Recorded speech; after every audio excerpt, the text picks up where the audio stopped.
Comedy में मुलायम सिंह जी की हो, लालू जी की हो या वाजपेयी साहब की भी आप मिमिक्री करते थे, लेकिन मोदी जी पीछे क्यों रहे? आज जब मैं आया यहाँ बाड़मेर तो एक झटका तो यहीं दे दिया किसी ने।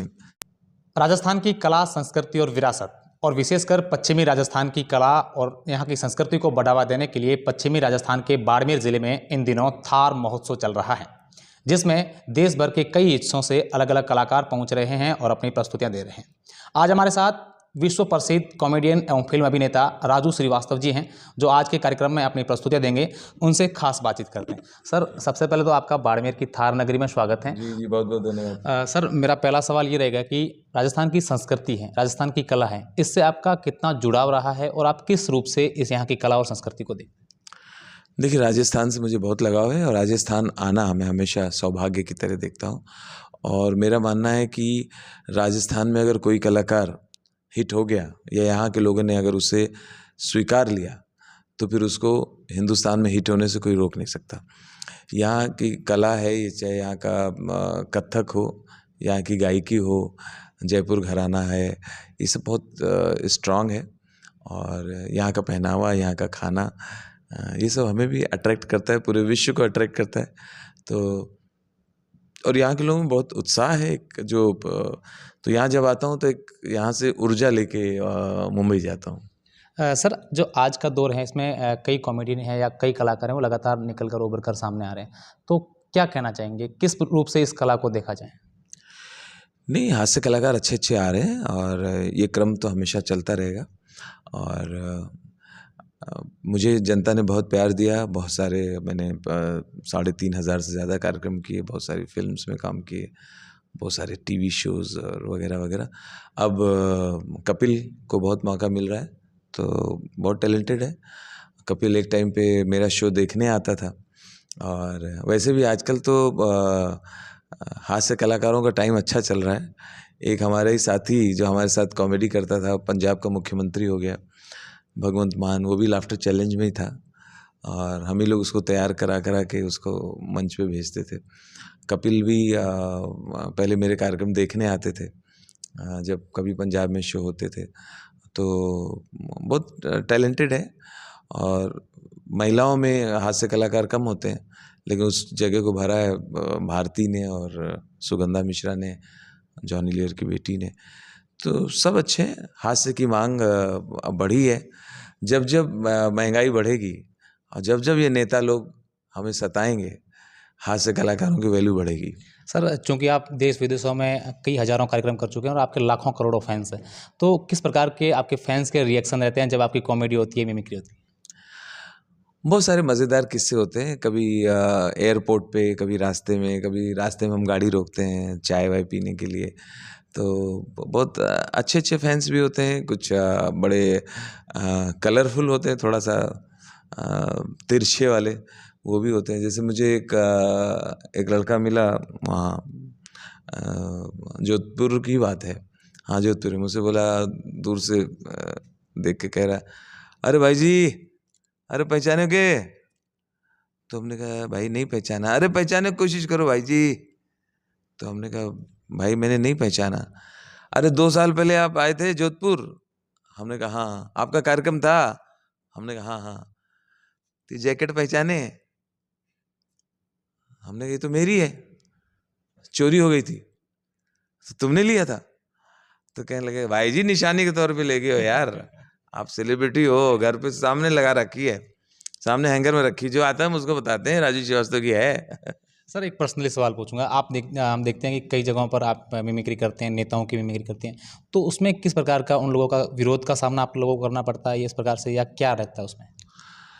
देखिए, पिछले 15 साल से हास्य का माहौल अब अच्छा हुआ है। अब लोग अपने ऊपर हास्य लेने लगे हैं।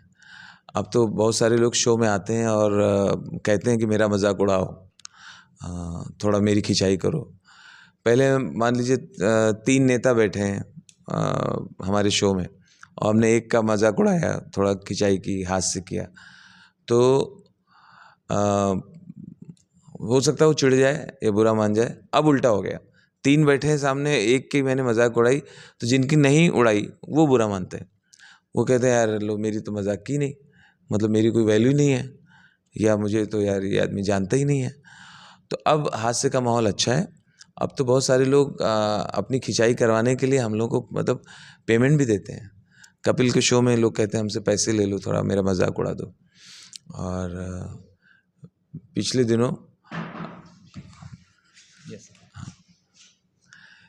दिनों मुझे प्रधानमंत्री जी से मिलने का मौका मिला, तो उन्होंने कहा कि आप मुलायम सिंह की नकल अच्छी करते हैं, लालू की नकल अच्छी करते हैं, मेरी क्यों नहीं करते। तो फिर मैंने उनकी भी सर ये मेरा भी सवाल है, क्योंकि आपको हमने देखा है कि कॉमेडी में मुलायम सिंह जी की हो, लालू जी की हो, या वाजपेयी साहब की भी आप मिमिक्री करते थे, लेकिन मोदी जी पीछे क्यों रहे? नहीं, तो मोदी जी ने कहा मेरी क्यों नहीं करते। तो मैंने बोला सर अभी मैं आपके भाषण वगैरह देख रहा हूँ और जल्दी ही करूँगा। तो फिर ये पुरानी बात है। तो मैं तो कई साल से मोदी जी की भी नकल मिमिक्री स्टेज पे करते ही हूँ। हमारा जब हम हास्य करते हैं तो ये नहीं सोचते हैं कि हमें इस पार्टी को नीचे करना है, इस पार्टी को उठाना है। एकदम न्यूट्रल रहते हैं, सबके लिए हम इक्वल। जब मंच पे होते हैं तो जितनी ऑडियंस है हमें पता है उसमें कांग्रेसी भी होंगे, बीजेपी वाले भी होंगे, दूसरी पार्टी के भी होंगे। इसलिए हम सबका सम्मान करते हैं, सबके ऊपर हास्य करते हैं। और लेकिन अब हास्य का दौर अब अच्छा चल रहा है। अब जो है लोग अपनी खिंचाई करते हैं, खुद भी करते हैं। बहुत सारे लोग हैं जो अपना मजाक बनाते हैं जब कोई किस्सा कहानी सुनाते हैं। तो सबके समझ में आ गई laughter is the best medicine. जितना हंसेंगे उतना स्वस्थ रहेंगे। तो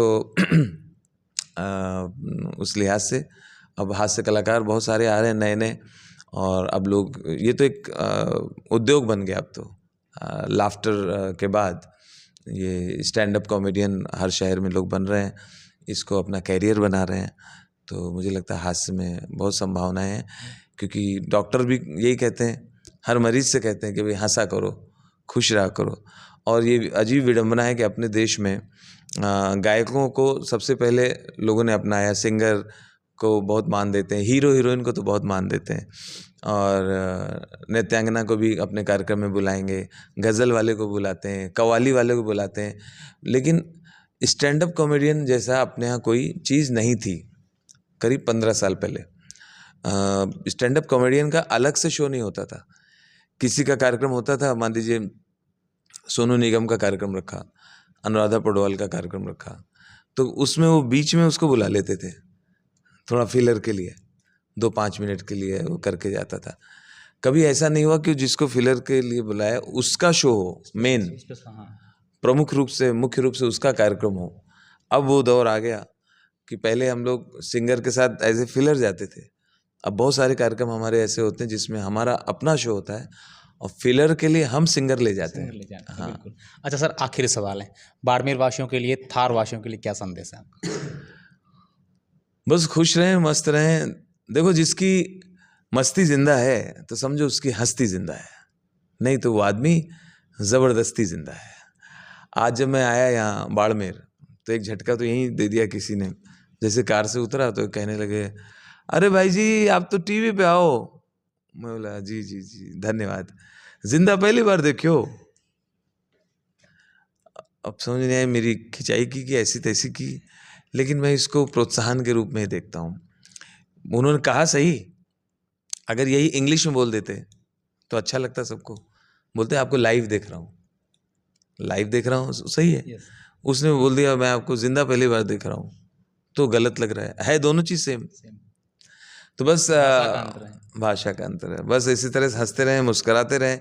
जो हंसे उसका घर बसे, जो हंसे उसका घर बसे, और जिसका घर बसे फिर पूछो कभी हंसे। धन्यवाद। Thank you. तो ये राजू श्रीवास्तव जी से जिन्होंने खूब सारी बातें हमारे साथ की, और आज ये थार महोत्सव कार्यक्रम के दौरान बाड़मेर आए हुए हैं। कैमरा सहयोगी उमेद के साथ अशोक शेरा, फर्स्ट इंडिया न्यूज़, बाड़मेर।